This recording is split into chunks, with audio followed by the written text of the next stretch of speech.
Amis téléspectateurs et auditeurs, bonjour. Nous sommes très heureux de vous inviter à suivre encore une fois à une nouvelle émission réalisée dans le cadre de la célébration du 150e anniversaire de l'arrivée en Haïti des Sœurs de Saint-Joseph de Cluny, des Frères de l'Instruction chrétienne et des prêtres qu'on appellera plus tard les prêtres de Saint-Jacques. Aujourd'hui, c'est notre deuxième émission et elle a pour thème les œuvres.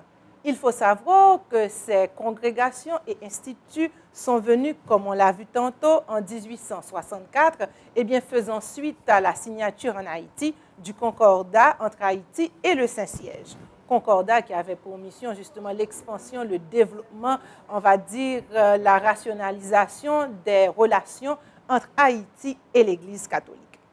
Depuis 1864, ces congrégations et institutions sont dans notre pays à accomplir leur travail d'évangélisation.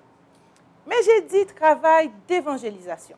Vous seriez surpris de voir les multiples formes qu'ont pris en 150 ans ou qu'a pris en 150 ans ce travail d'évangélisation.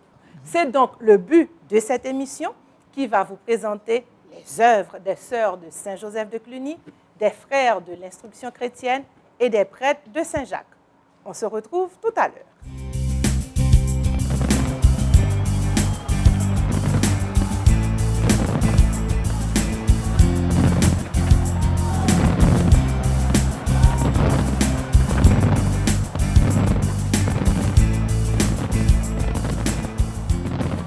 Alors, on vous remercie, chers amis, d'avoir accepté de participer à cette émission-là, la deuxième, dans le cadre de la célébration du 150e anniversaire de l'arrivée des Sœurs de Saint-Joseph de Cluny, des Frères de l'Instruction chrétienne et des prêtres que l'on appellera plus tard prêtres de Saint-Jacques. L'arrivée, bien sûr, en Haïti de ces congrégations et instituts religieux.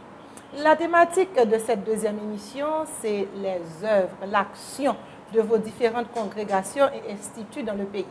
Mais avant d'entrer d'emblée dans cette thématique, je vais vous permettre de vous présenter à nos téléspectateurs et auditeurs. Débutons donc avec celle qui représente la congrégation des Sœurs de Saint-Joseph de Cluny. Bonjour, Sœur Pascal. Bonjour Martine. Bonjour chers téléspectateurs. Je suis Sœur Pascal de la Vierge, religieuse de Saint-Joseph de Cluny depuis plus de 50 ans et dans l'enseignement encore plus longtemps. J'y suis encore. Je n'ai pas encore obtenu ma retraite. Elle va venir, je suppose. Mais pour le moment, je suis encore dans les salles de classe. Eh bien, on va voir justement dans les salles de classe pour Saint-Joseph de Cluny, ça veut dire quoi? Voilà. Alors, nous avons aussi avec nous le Père Michel, qui représente donc les prêtres de Saint-Jacques. Oui, bonjour les chers téléspectateurs. Je me nomme Michel Briand, je suis prêtre de Saint-Jacques depuis 27 ans. Je suis français. Avant que je fasse mes études au séminaire, j'étais coopérant en Haïti, j'ai passé 3 ans. Et c'est à la suite temps de coopération, donc j'ai fait des études au séminaire à Rennes et je suis devenu prêtre des Pères de Saint-Jacques et j'ai travaillé 20 ans dans le diocèse d'Écailles et depuis 7 ans je suis à Port-au-Prince. Merci beaucoup. Et enfin, nous avons aussi le représentant sur ce plateau des Frères de l'Instruction chrétienne, Frère Simon. Bonjour. Oui, frère bonjour à vous, bonjour chers téléspectateurs. Je suis Frère Simon Alphonse. Je suis frère depuis 1992. En passant, je suis de la promotion du centenaire de Saint-Louis de Gonzague. Actuellement, je suis responsable de formation au niveau des frères de l'Instruction chrétienne, postulat, noviciat. Donc, je représente aujourd'hui les frères de l'Instruction chrétienne à ce panel, les frères de l'Instruction chrétienne qui sont en Haïti depuis donc, 1864, un 13 mai. Ils sont arrivés un 13 mai 1864, mais les frères sont aussi présents dans bien des pays, dans 26 pays au total dans le monde. Eh bien, ce sera l'occasion pour vous, chers amis téléspectateurs et auditeurs, de comprendre la richesse des actions, des œuvres, des services rendus en Haïti par ces congrégations et instituts religieux. En se présentant tout à l'heure, le frère Simon a dit justement qu'il est un ancien de la promotion de Saint-Louis de Gonzague qui fêtait son centenaire. D'où peut-être on va profiter de cette présentation-là, de cet élément de la présentation, pour rentrer directement avec la première question. Dès qu'on parle des frères de l'instruction chrétienne ou encore des sœurs de Saint-Joseph de Cluny, la première action, la première œuvre qui nous vient à l'esprit, c'est inéluctablement l'éducation. Peut-être qu'il faudrait essayer de comprendre pourquoi est-ce l'éducation, parce que les religieux peuvent aussi agir dans d'autres domaines, mais vous, votre domaine est religieuse, votre domaine de prédilection, c'est l'éducation. Qu'est-ce qu'il explique? Sœur Pascal? Quand les sœurs de Saint-Joseph de Cluny œuvrent dans l'éducation, elles sont dans la ligne directe du charisme que leur a légué leur fondatrice Anne-Marie Javoué.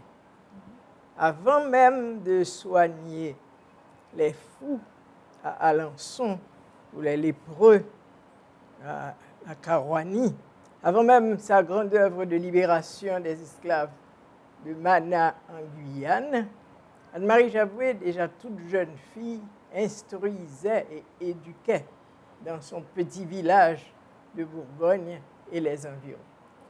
Quand elle s'est consacrée à Dieu à 19 ans, elle lui a remis sa vie, mais elle a promis aussi de servir ses frères. Et la première forme de service a été l'éducation, justement.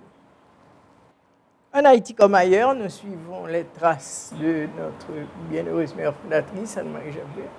Et en Haïti, nous le savons bien, l'œuvre de l'éducation est un facteur primordial dans le développement de notre peuple.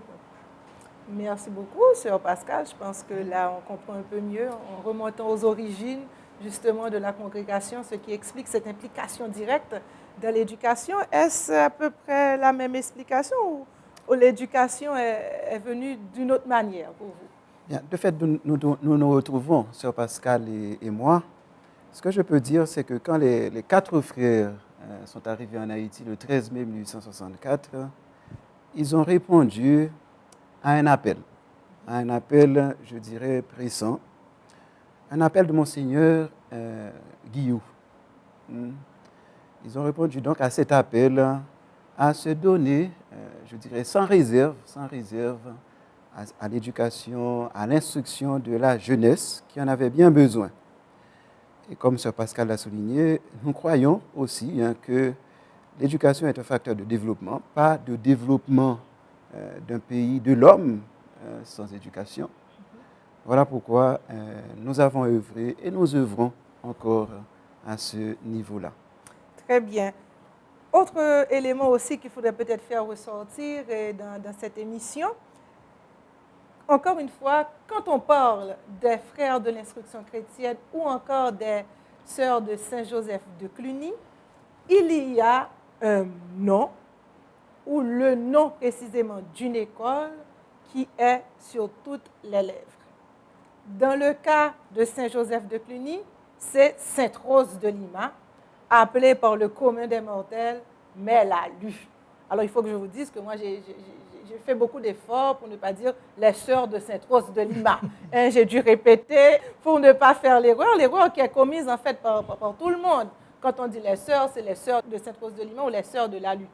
Donc, voilà, vous êtes surtout identifiés à cette école par rapport à cette œuvre principale, mais c'est certainement le moment, Sœur Pascal, d'effectivement dire qu'il y a Sainte-Rose de Lima, mais qu'il n'y a pas que Sainte-Rose de Lima. Oui. Alors, mais la Lue. La Lue est un quartier de Port-au-Prince et les sœurs de Saint-Joseph de Cluny y sont depuis la fin du 19e siècle. Mais ce n'est pas là seulement, mais la Lue, même dans Port-au-Prince là. Oui. Mais la Lue, 4e avenue Bolos, et bon réservoir Bourdon, soit avenue Poupla. Et avant le séisme, nous étions aussi à la rue du Docteur Aubry et à la rue du Peuple. Oui. Et ce n'est pas seulement à Port-au-Prince que travaillent les sœurs de Saint-Joseph de Cluny, les Mélalu. Elles sont dans le Nord, Cap-Haïtien, Grande-Rivière du Nord, l'Artibonite, Saint-Marc-Gonaïve, Plateau Central, Inchetomonde, le Sud-Est, Jacmel, Jacmel. Donc, réduire la sœur de Saint-Joseph de Cluny à Mélalu, c'est un peu prendre la partie pour le tout, ou l'arbre pour la forêt. Et là, vous parlez d'écoles primaires. Je parle d'écoles. D'écoles primaires, écoles secondaires, centres d'alphabétisation, écoles professionnelles. Et si nous parlons chiffres, Sainte-Rose-de-Lima réunit cette année 869 élèves.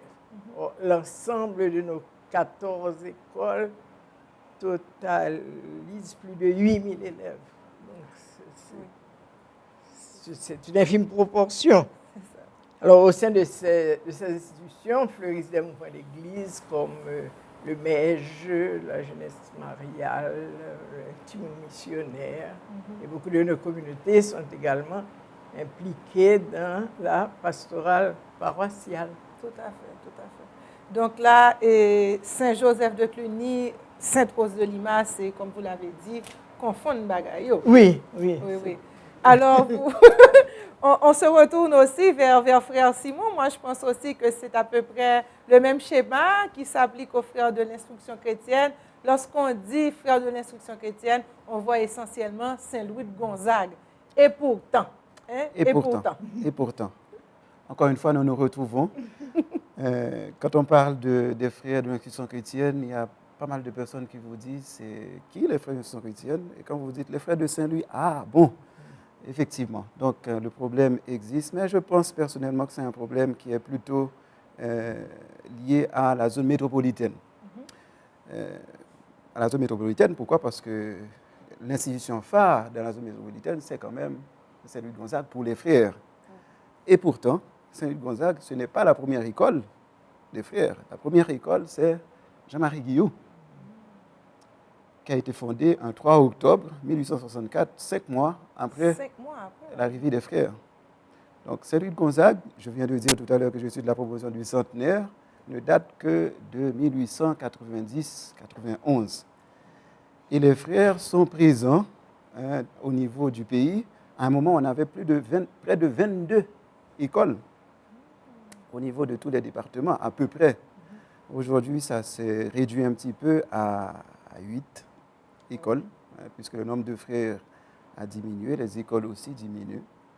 Mais quand on va en province, vous parlez des FIC, c'est différent, je crois, du Port-au-Prince, parce que, bon, c'est vrai, là encore, il faut faire très attention. On n'allait pas trop parler des FIC, parler de l'école Caille-Frère. Quand vous parlez de l'école Caille-Frère, tout de suite, ils voient les frères de l'institution chrétienne. Donc, c'est ça. Donc, c'est notre vision métropolitaine de Port-au-Prince qui tente à réduire tout ça, mais dans les régions, votre action en éducation est mieux comprise. Mieux comprise. Tout à fait, tout à fait. Alors là, on va s'adresser au Père Michel. L'action, ou bien si on veut dire la mission des prêtres de Saint-Jacques en Haïti n'est pas tout à fait comme celle de ces congrégations qui donc ont été appelées, selon ce que j'ai compris là, à faire cette œuvre en éducation. Est-ce que vous pouvez nous parler un peu de cette mission-là, en quoi elle a consisté, en quoi elle consiste aujourd'hui pour les prêtres de Saint-Jacques? En ce qui concerne les prêtres de Saint-Jacques, c'est de continuer la mission du Christ. Donc c'est d'évangéliser le peuple de Dieu et ceci dans les structures paroissiales, donc toutes les paroisses, dans les 5 diocèses de l'époque au début du XXe siècle. Et donc la majorité des prêtres de Saint-Jacques étaient responsables des paroisses. Et c'est à l'intérieur de l'évangélisation qu'il y avait des besoins en éducation. Et c'est comme cela qu'il y a eu la création des écoles presbytérales en ce qui concerne l'éducation. Donc, dans toute paroisse, PEO vient créer école presbytérale, permettre aux enfants dans les milieux les plus reculés de pouvoir être scolarisés. Ok, donc c'est intéressant. Nous venons pour nous porter l'évangile Oui. à la société, ça, qui est une société haïtienne qui est indépendante depuis 1804, nous venons 60 ans après. Et au fur et à mesure que nous avons évolué avec la population, nous venons identifier donc des besoins, dont besoins Voilà. en école, en éducation. En éducation, en santé, En là santé aussi. là où il y avait carence, manque de dispensaires. Bon, le curé, père de Saint-Jacques, dans la paroisse, essayait de voir comment il pouvait mettre un petit dispensaire, un centre de santé. D'accord. On va revenir justement avec l'heure, parce qu'il y en a aussi. Hein. Ce n'est pas que l'éducation pour nos deux congrégations présentes et sur ce plateau, FIC et voilà ce que je disais, et Saint-Joseph de Cluny. Mais on va aussi parler, continuer de parler de l'identification des besoins et que vous avez pu réaliser durant votre présence en Haïti, des prêtres de Saint-Jacques, Père Michel. Et en préparant l'émission, vous avez fait ressortir quelque chose que j'ai trouvé assez intéressant. Ce qui est intéressant pour nous, et comme tant de tout, c'est que prêtre Saint-Jacques a une capacité pour rester assez proche population haïtienne, l'identification besoin. Et c'est ainsi que nous, apparemment, ou peut-être côté éclaircissement pour nous, que nous arrivons à mettre sous pied un programme qui essayait d'allier foi et développement. Exact. C'est à partir de la réalité vécue. Il y a eu un cyclone en 1964 dans le sud, Cléo, qui a ravagé tout le sud, et un père qui essayait de vivre sa foi un beau matin, est allé pour célébrer la messe, et puis il voit une personne en ouvrant l'église en train de mourir devant la porte de l'église. Alors il s'est dit, qu'est-ce que je fais là? Je vais célébrer Jésus ressuscité, et puis à mes pieds, une personne en train de mourir, suite aux catastrophes du cyclone. Alors il s'est dit, je ne peux pas continuer dans cette situation, il faut que je réagisse. Et c'est comme ça, il s'est dit, je pars en France et je reviendrai le jour où j'aurai quelque chose à proposer au peuple haïtien. Et étant en France, il a eu la chance de rencontrer Père Lebret, qui était chargé d'élaborer un texte pour le pape Jean-Paul II, qui s'intitulera ce texte par la suite Populium Progressio.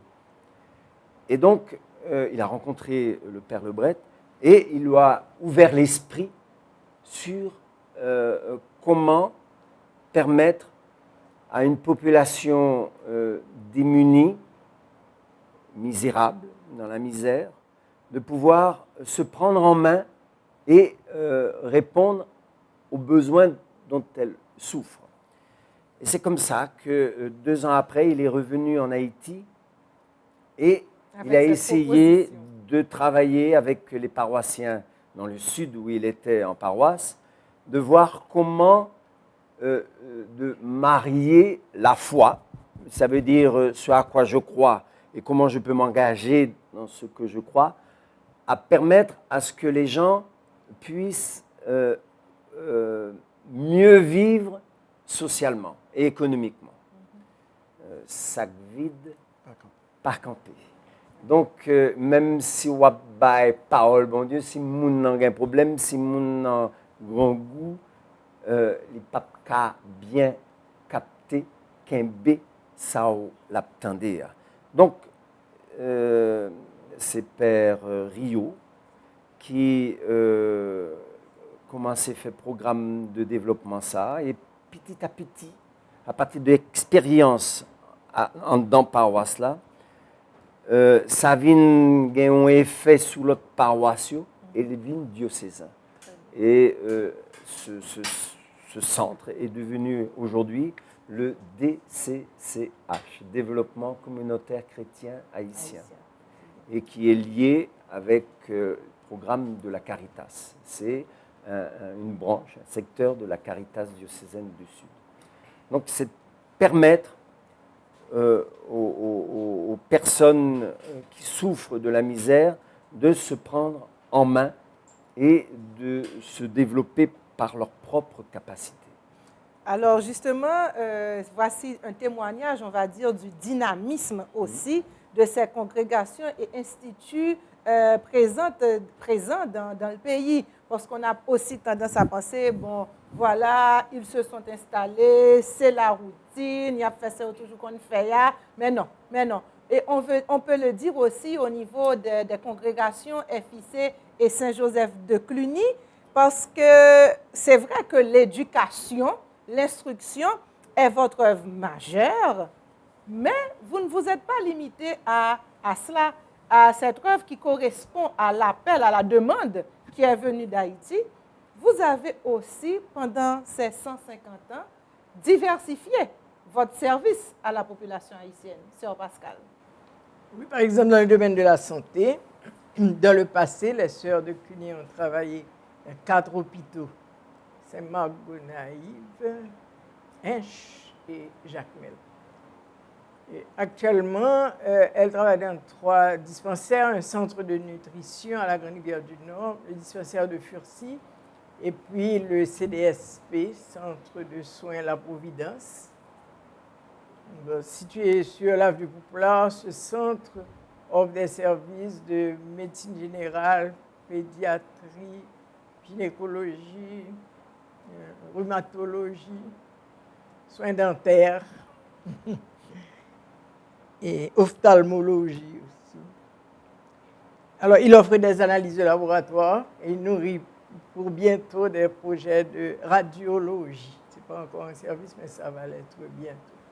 Alors, pour une somme modique, le patient peut être consulté, recevoir des médicaments à la pharmacie et avoir les analyses de laboratoire. Mais ça ne va pas durer parce que les bailleurs se sont essoufflés vu que les donateurs auxquels ils s'adressaient sont moins disposés qu'au lendemain du séisme.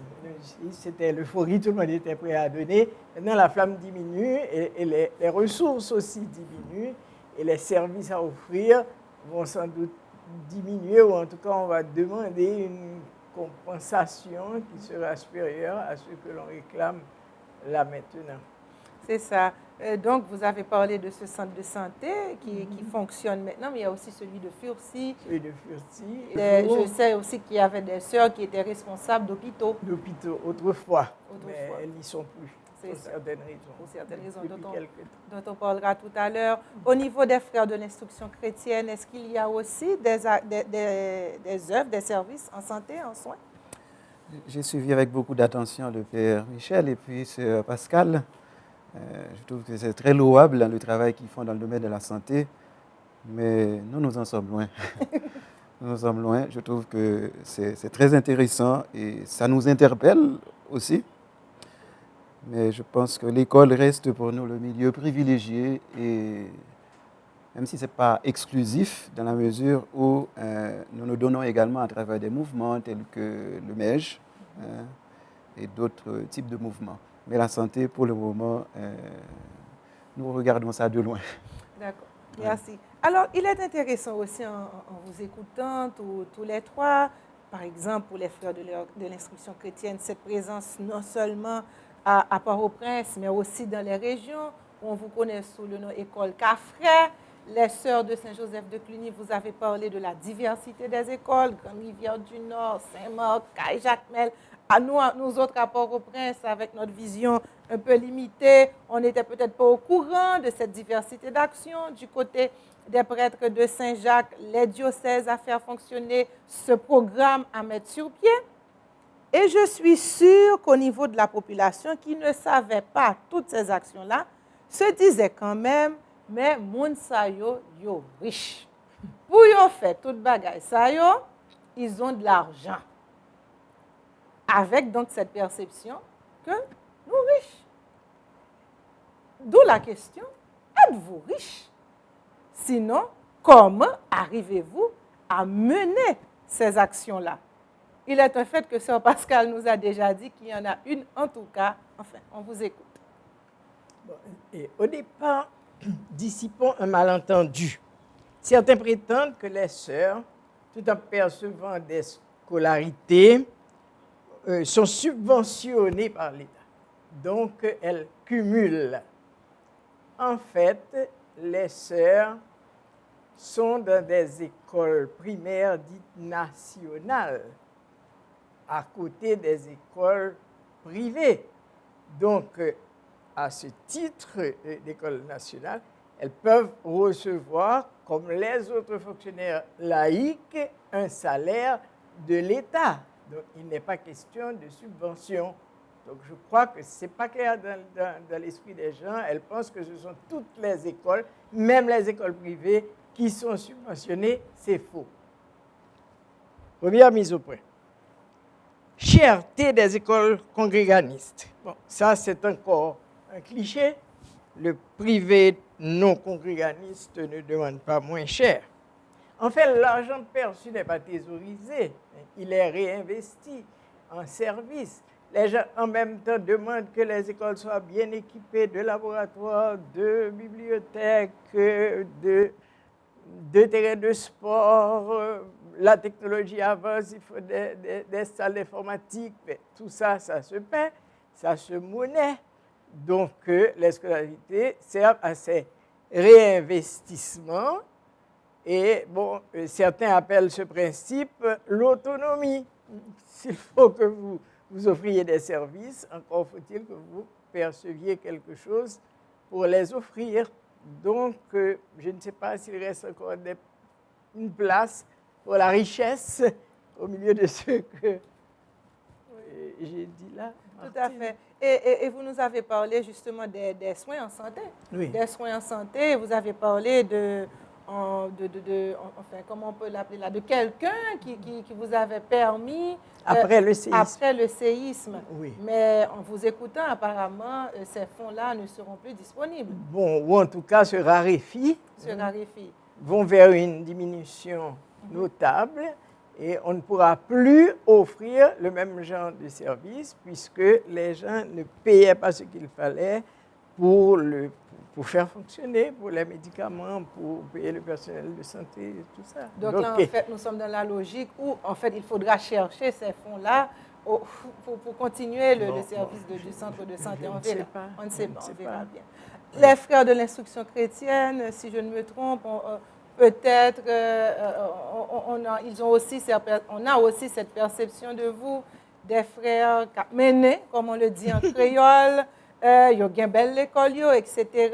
Comment arrivez-vous, je repose la question, comment arrivez-vous quand même à mener toutes ces œuvres? D'où vient l'argent? Est-ce que nous riches vrais? Pour répondre à cette question, je pense qu'il suffit de regarder ce qui s'est passé le 12 janvier lors du séisme. Nous avons perdu pas mal de nos bâtiments au niveau de la rue du Centre.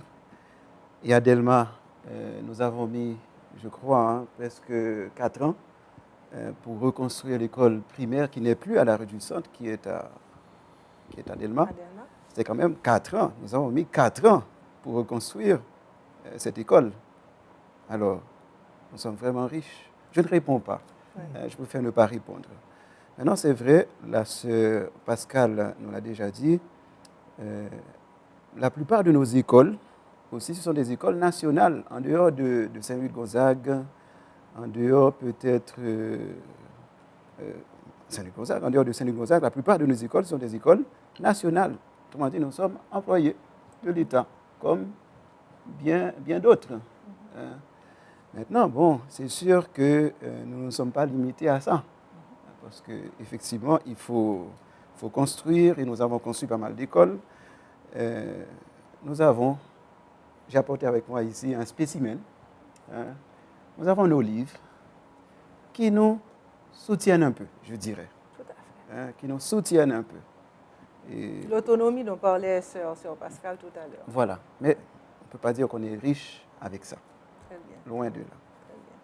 Voilà. Est-ce que là, vous êtes aussi perçu de cette manière au sein de la... Pas vraiment, hein? Aussi. Aussi. Enfin bon, de toute façon, les 3 instituts que nous représentons viennent de France. À partir du moment qu'un étranger vient en France, les Blancs, ils gagnent l'argent, ils richent tout. Alors, c'est déjà cette première perception, hein, le fait que nous, Blancs, nous gagnons l'argent. Et nous faisons pour nous bailler. Si nous vivons de l'argent, c'est parce que les gens qui nous vivent de dons. Nous n'avons pas produit, nous n'avons pas d'industrie, nous n'avons pas de production pour dire qu'on a fait l'argent. Nous vivons de ça, nous que nous connaissons dans la paroisse côté nous. Et tous les prêtres de Saint-Jacques, quand ils étaient en vacances, en congé, nous étions toujours à demander aller de paroisse en paroisse, à essayer faire chrétien, faire quête pour action mener dans la paroisse côté en Haïti. Et donc, et pas riche, nous riches. Mais on mal donne Guillaume d'Adizam Baronnet, on faut perception. C'est là même en Haïti où il y a des gens qui ont besoin, ou il y a une tentation pour me dire, mais ça, malheureusement, mon quand ils ont l'autre besoin, la vie tourne de côté encore. Et ça, c'est un anti-développement lié. Il ne pas permettre mon de prendre responsabilité pour le cas chercher autonomie tête li. Jean, ma sœur, a parlé de autonomie au niveau de l'institution. Et c'est ça le développement. C'est permettre à un monde créer propre activité pâle pour permettre de satisfaire à besoin que le gain, tant au niveau nourriture, au niveau logement, au niveau santé. Donc c'est ça pour nous développer là. Alors, la question me posait, autant que pour moi-même et au niveau de l'école presbytérale, est-ce que dans l'éducation nous fait jeunes nous, est-ce que ça permet que développer une capacité qu'un jeune, le vie adulte, pour le cas d'un créateur dans le domaine côté le pied à l'aise, pour le capable de développer ni tête, ni famille, ni environnement côté lié. Tout à fait. Et ça fait partie de l'œuvre, tout réflexion, ça n'a transmettre. Pas seulement que réflexion, mais nous devons tout dans le mode éducation, mode de scolarisation, permettre à ce que jeunes soient plus acteurs, plus créateurs de propre développement tête pour développer pays à tout. Il est vrai que lorsqu'on fait une émission sur les services, les œuvres, l'accomplissement de vos 3 instituts religieux en Haïti, ça prendrait des heures et des heures, et nous ne sommes peut-être pas rentrés dans certains détails. Par exemple, si nous prenons efficer tout l'aspect des livres scolaires qui seraient eux-mêmes vraiment une partie à part entière de votre service pour les prêtres de Saint-Jacques, tout cet aspect foyer développement que vous essayez de développer avec la population haïtienne, on l'a compris, pour développer cette pour développer cette autonomie chez l'Haïtien à travers une certaine créativité et possibilité de se prendre en main. Les sœurs de Saint-Joseph de Cluny, avec toutes ces actions, non seulement à Port-au-Prince, mais aussi, il faut le signaler, de différents groupes. Parce qu'on n'est pas seulement à la Lue, on est aussi au Bolos, on est aussi au Bel-Air, on est aussi à Grande-Rivière-du-Nord, etc. D'où maintenant la question qui n'est pas la dernière, mais qu'il faut quand même poser, quitte à ce que ça vous gêne un peu.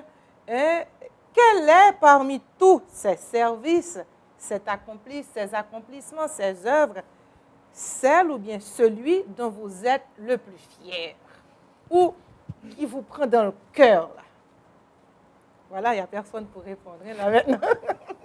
Est-ce que je débuterai maintenant par Père Michel?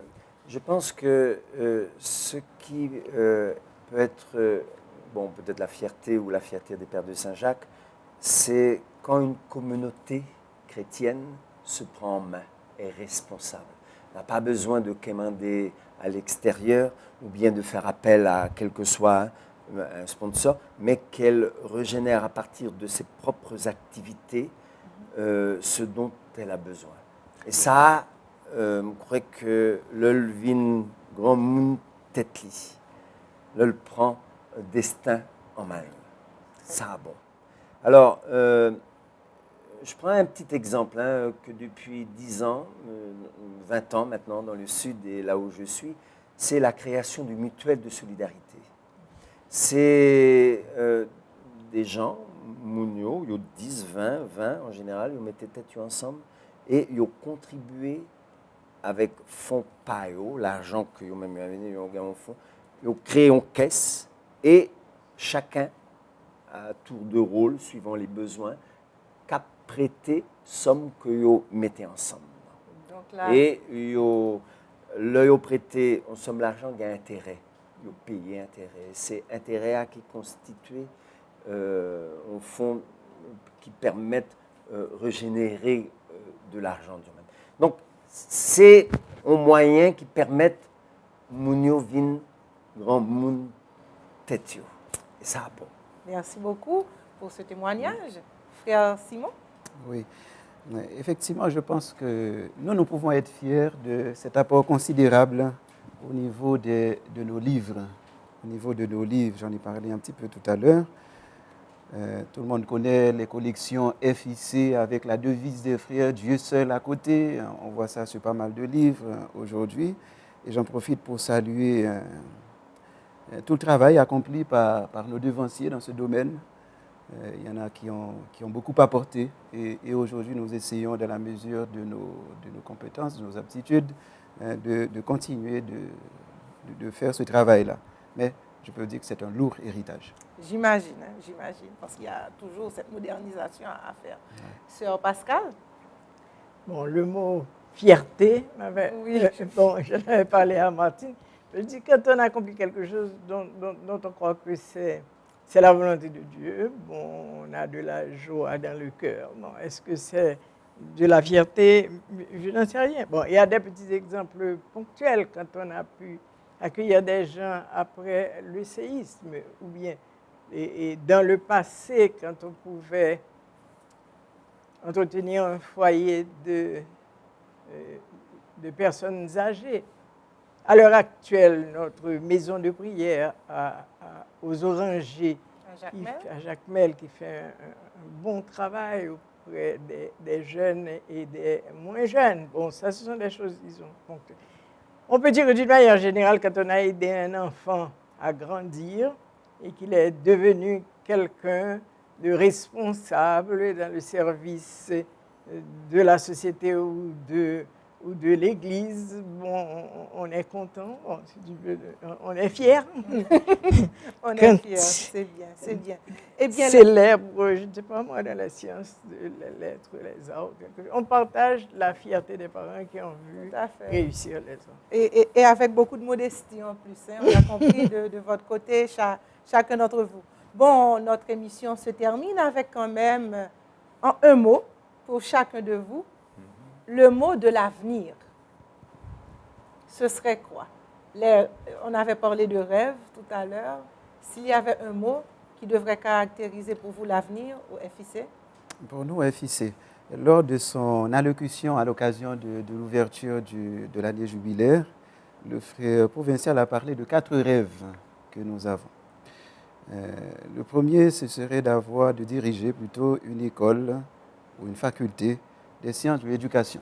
Je pense que le pays en a besoin, il doit y en avoir, hein, mais bon, à ce niveau-là, je pense que nous avons peut-être quelque chose aussi à apporter, nous qui avons beaucoup reçu. Le deuxième rêve, ce serait justement de partager une œuvre avec nos laïcs, une œuvre dans une zone reculée du pays, une zone là où il y a plus de besoins. Hein. Donc, je parle avec les laïcs parce qu'actuellement, nous avons ce que nous appelons la famille menuisienne, où frères et laïcs se donnent la main pour continuer cette œuvre d'éducation. Le troisième rêve, ce serait, encore sachant que nous avons beaucoup reçu, nous pensons que nous avons beaucoup à donner, ce serait d'ouvrir une œuvre cette fois à l'extérieur. À l'extérieur. Pourquoi nous existons aujourd'hui? C'est parce que les Français sont arrivés là.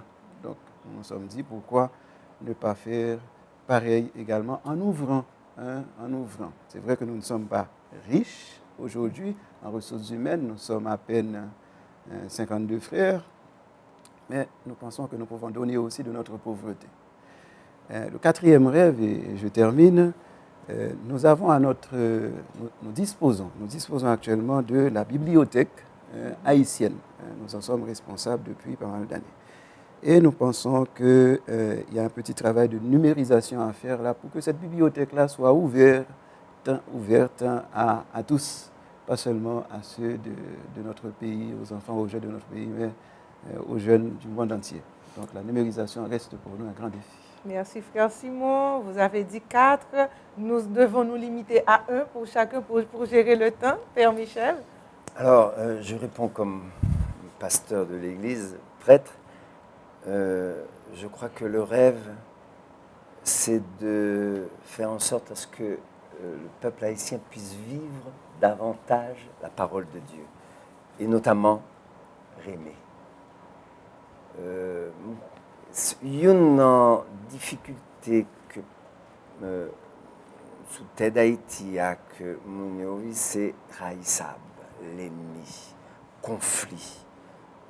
Mon a mouru facile parce que yon touye l'autre peut-être vengeance, manquer Rémé tout bon. Et si tu as un rêve, fais le passer dans l'éducation. Non, tout ça l'a fait, c'est fait transmettre Rémé Jésus pour que nous yon Rémé l'autre puis plus. Merci beaucoup, Père Michel.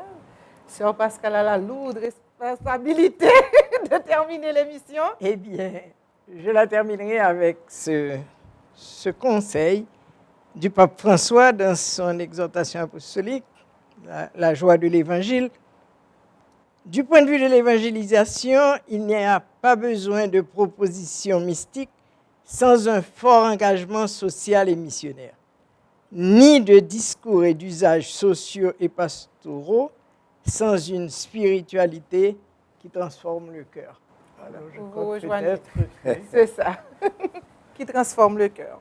On l'a compris, pour ces congrégations et instituts religieux, c'est bien toutes ces actions, c'est bien toutes ces œuvres, mais l'avenir, c'est justement la transformation du cœur, c'est mettre encore plus d'amour dans la société haïtienne. En tout cas, c'est le rêve que nous avons formulé ici aujourd'hui. Amis téléspectateurs et auditeurs, on vous remercie d'avoir prêté attention à cette deuxième émission. On espère qu'elle vous a plu et on souhaite aussi vous retrouver pour la troisième.